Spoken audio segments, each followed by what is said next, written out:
Bien, bonjour à tous. Je suis ravie d'être parmi vous, mais j'ai un peu l'impression d'usurper ma position parce que je ne suis pas une grande geek, c'est le moins qu'on puisse dire. Vous voyez mon téléphone, par exemple, il n'est pas hyper dernière génération.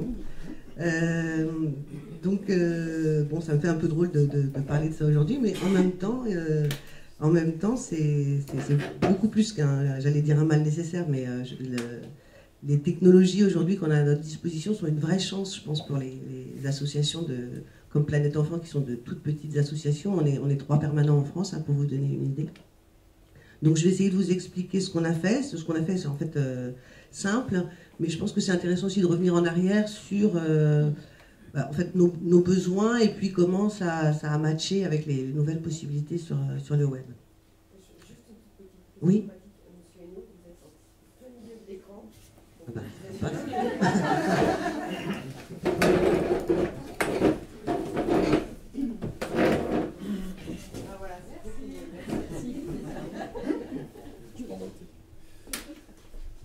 Alors, donc, quelques mots sur Planète Enfant, forcément, pour commencer. Et puis après, je vous expliquerai donc quels sont nos besoins de communication et même d'interaction particuliers. Donc, ce que représente Internet pour nous. Et puis, en pratique, l'usage qu'on en fait, ainsi qu'en quelques mots, les contraintes et les limites. Tout ça en un quart d'heure. Bon, top chrono.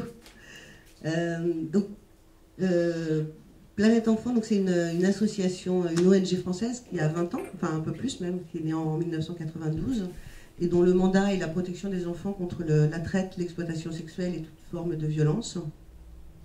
Je vous ai récapitulé nos objectifs. Alors, je sais que vous faites plus ou moins partie du secteur associatif, donc j'espère que ce ne sera pas trop indigeste pour vous.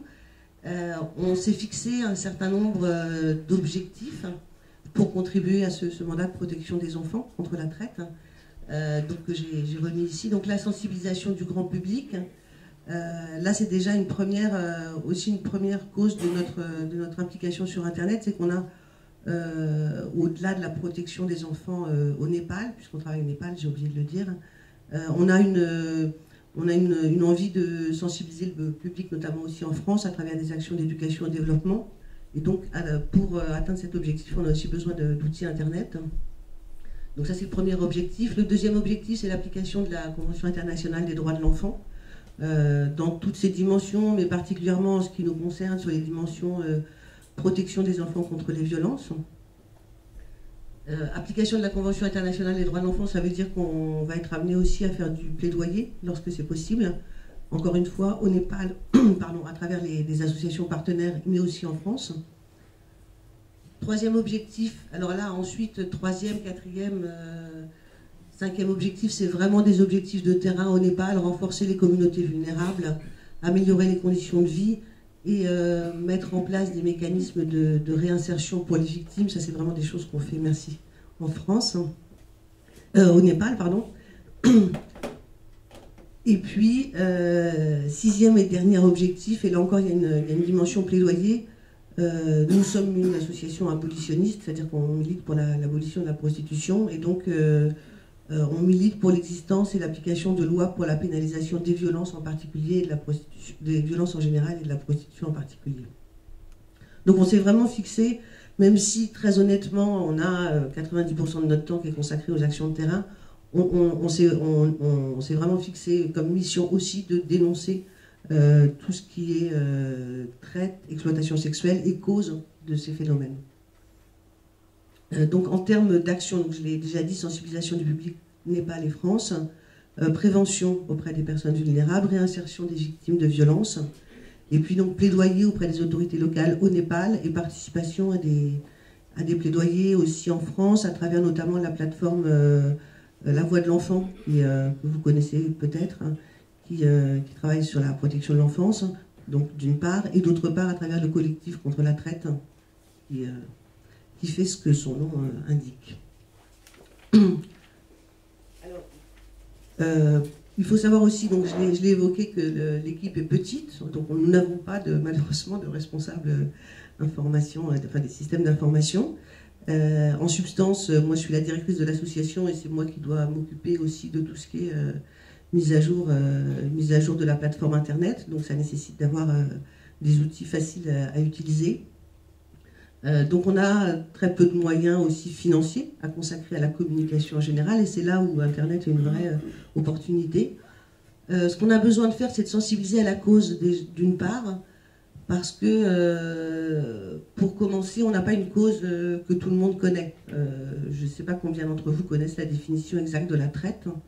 Les gens connaissent l'exploitation sexuelle, la prostitution, éventuellement aussi le trafic d'enfants, de femmes ou d'hommes, mais pas forcément, savent pas forcément exactement ce que ça revêt comme réalité. Donc avant d'expliquer aux gens qui on est et ce qu'on fait, il faut commencer par leur dire dans quel champ on se situe et qu'est-ce qu'on défend comme cause. Donc ça, c'est une première chose qu'on doit faire. Donc on sensibilise évidemment, l'idée c'est de sensibiliser des militants, ou en tout cas de faire que des militants nous rejoignent, de sensibiliser aussi d'autres associations, c'est-à-dire qu'il y a des associations qui travaillent par exemple sur la protection de l'enfance. On essaye d'amener à travailler aussi sur cette problématique de la traite, qui n'est pas tellement prise en compte aujourd'hui.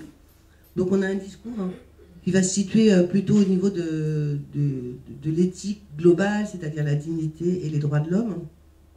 Et puis un discours de cause, donc pour expliquer ce qu'est la traite, comment on peut la prévenir, l'empêcher, etc. Donc on a un premier niveau de discours à défendre. On a un deuxième niveau de discours qui est de faire connaître l'association et ses projets, évidemment. On a à peu près 20 à 30% selon les années de fonds qui viennent de bailleurs, publico-privés. Donc c'est des gens qu'il faut expliquer qui est Planète Enfant, ce qu'on fait et qu'on doit convaincre qu'on fait ça bien. Donc c'est plutôt un discours technique ou des discours techniques qui valident l'expérience, l'expertise et la légitimité de l'association.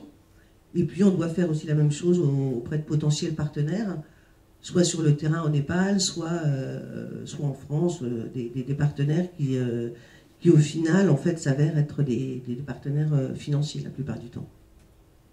Et puis la troisième chose qu'on doit faire, et là évidemment c'est un peu le gros du sujet en ce moment pour beaucoup d'associations, c'est qu'on doit collecter des dons. Donc on a à peu près, je vous ai dit, 20 à 30% de fonds qui viennent de bailleurs et le reste qui viennent de personnes privées.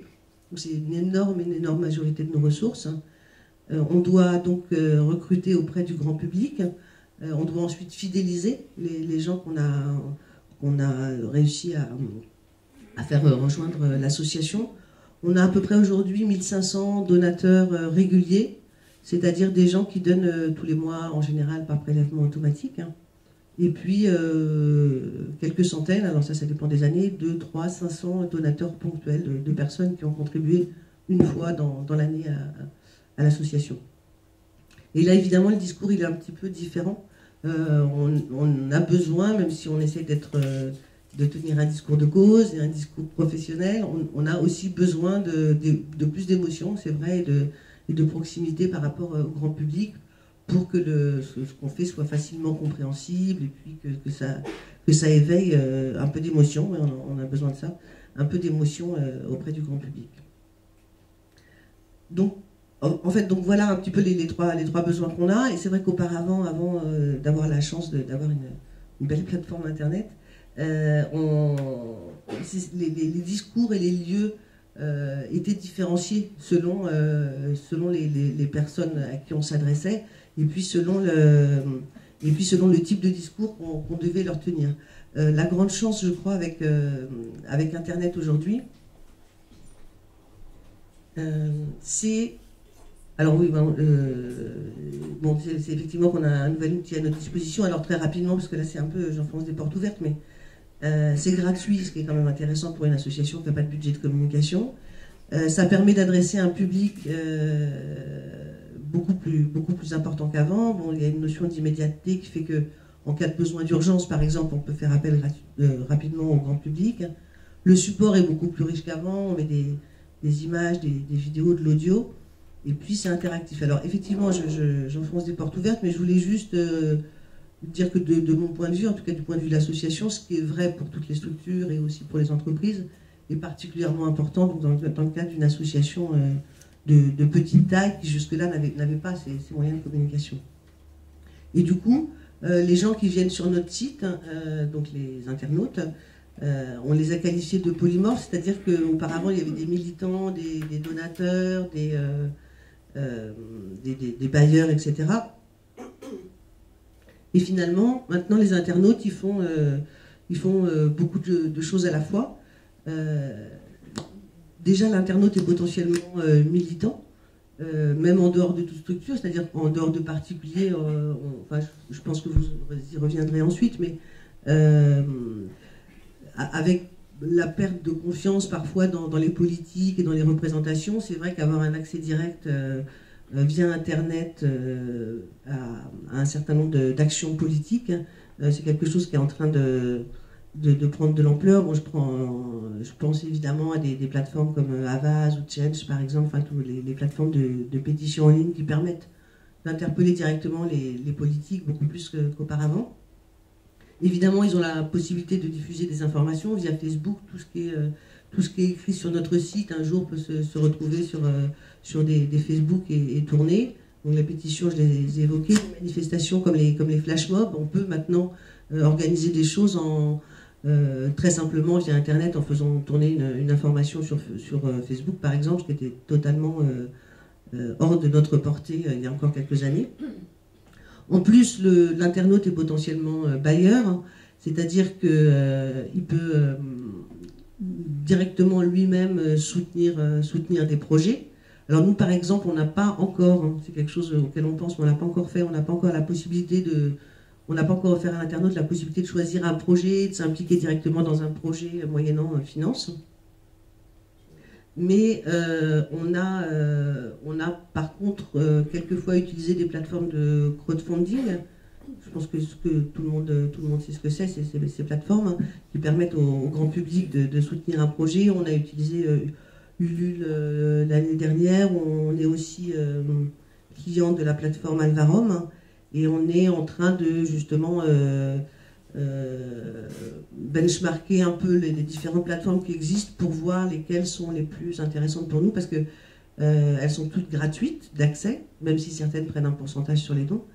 Ensuite, en termes de temps, c'est pas rien, c'est-à-dire qu'on ne peut pas passer notre temps à faire ça, donc il faut vraiment qu'on soit un petit peu en amont, qu'on réfléchisse à ce qui nous semble le plus pertinent pour nous, et puis il faut qu'on en sélectionne que quelques-unes, je pense. On ne peut pas tout faire.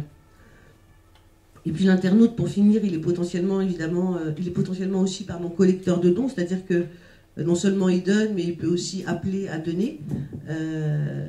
Nous, on est depuis 3 ans, on participe à la course des héros, que vous connaissez peut-être aussi, qui est un événement où les coureurs doivent collecter autour d'eux. Et en fait, c'est aussi une nouvelle façon d'appeler le grand public à participer plus qu'avec un simple don, puisqu'il peut participer en appelant au don pour l'association. Il peut aussi, à l'occasion d'un événement, par exemple, créer des pages de dons. C'est mon anniversaire, plutôt que de m'offrir un cadeau, faites un don sur ce projet de Planète Enfant, par exemple. Ça nous est déjà arrivé. Bon, c'était mes parents. Donc ça compte pas. C'était leur anniversaire de mariage. Mais bon, c'est un bon exemple, donc j'espère réitérer. Et puis l'internaute est aussi évidemment donacteur. Alors c'est pas non plus très nouveau comme vocable, mais c'est vrai que l'internaute, de plus en plus, quand il donne quelque chose, il a envie de savoir qu'est-ce qu'on va faire de son argent. Et donc Internet nous le permet, parce que ça nous permet de diffuser tout un tas d'informations pour l'internaute. En revanche, comme vous le savez, ça monte très doucement, hein. Le pourcentage des dons sur Internet chez nous est encore extrêmement faible. Et donc c'est bien ce qu'on veut faire à travers l'évolution de notre plateforme, c'est faire en sorte que ça grandisse. Donc ce que je voulais dire, en fait, c'est que c'est vrai que l'internaute, en fait, il rejoint une communauté qu'il a choisie, qui n'est pas innée, mais qui va le définir. Et donc nous, tout l'enjeu, c'est d'arriver à ce que les gens rejoignent notre communauté, la communauté Planète Enfant, et ensuite de fortifier le lien pour que la personne devienne de plus en plus proche de l'association. Donc en fait, après je vais vous montrer brièvement sur Internet, mais on a un site qui est assez classique somme toute, hein, vous verrez. Juste comment on a pensé la chose, c'est que on a tout un tas de promeneurs sur Internet, donc plein de gens qui se baladent sur Internet, et nous, ce qu'on veut, dans la mesure où, je le rappelle, on n'a pas de moyens de faire de la pub, et donc on a une notoriété assez faible, l'enjeu est de le faire venir le plus près possible de la communauté Planète Enfant, enfin d'être vraiment dans le cœur de l'association. On a mis en place quelque chose qui est assez efficace, qui est les Google AdWords. Je ne sais pas si vous le savez, mais la plupart des associations peuvent bénéficier d'AdWords de façon gratuite. Donc nous, on a eu un grant de Google qui nous permet de dépenser 300 $ par jour. Donc on a tout un tas d'annonces, là j'en ai mis une comme exemple. Et donc on a quand même de plus en plus de gens qui arrivent par ce canal. J'ai noté les chiffres quelque part.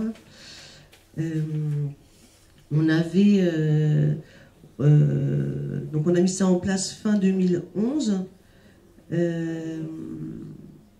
Et alors je ne les retrouve pas. Alors non, ce que j'ai noté, c'est les visites sur le site, pardon, mais qui sont extrêmement bien alimentées par ce canal. On était à peu près à 2500 visites par mois en 2011, et là en janvier 2013 on est à 10 000. Donc on a quand même considérablement accru le nombre de visites, et notamment grâce à ça, en plus du fait que le site soit mieux référencé et sans doute plus attractif qu'auparavant. Donc ensuite, une fois que les gens sont sur notre site, l'idée c'est qu'ils deviennent membres de la communauté, et donc qu'il y a un moyen pour eux de rentrer leurs coordonnées de nous faire savoir qu'ils sont intéressés par notre action. Donc là, tout simplement, le moyen, c'est de devenir membre de la communauté, c'est de rentrer son mail et son nom. Et puis à ce moment-là, on devient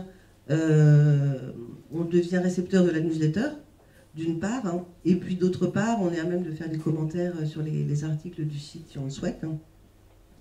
Ensuite, nous, et alors là on sort un petit peu du registre simplement d'Internet, mais nous on essaie de transformer les membres de la communauté en donateurs, donc notamment par des appels à dons, encore une fois sur la newsletter. Et une fois que le donateur, et que quelqu'un a donné une fois, on va essayer de le convaincre de devenir donateur régulier. Et ça, pour l'instant, notre méthode de travail, c'est essentiellement le téléphone. C'est-à-dire que en fait, on parle de l'Internet, mais à un moment, on revient à un truc un peu plus traditionnel, qui est d'appeler les gens pour leur dire, vous nous avez fait confiance une fois, est-ce que vous seriez d'accord pour vous engager dans la durée avec nous? Et ça marche pas mal. Hein. Il y a 20-30% des gens qu'on appelle qui deviennent donateurs réguliers.